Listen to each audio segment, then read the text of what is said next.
بسیار جوانان امروز شکار خود ارضایی شدن. میفهمین چی میگم؟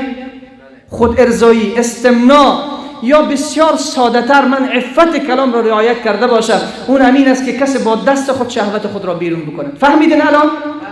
شکار خود ارضایی شدن. عزیز من، تو پشت درمان میگردی، بسیاری جوانان میگوین ما در بدن هستیم، به این مرض معتاد شدیم. جناب مولانا راهی بیرون رفت وجود دارد. بله عزیز من، راهی بیرون رفت وجود دارد. خودت اگر انتخاب بکنی، خودت اگر از این نسخه استفاده بکنی، امروز بیرون میشی.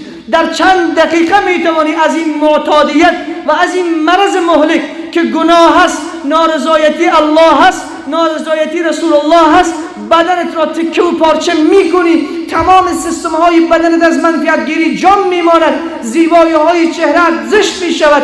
اگر میخواهی از این نجات پیدا کنی، آسان است. اون همین است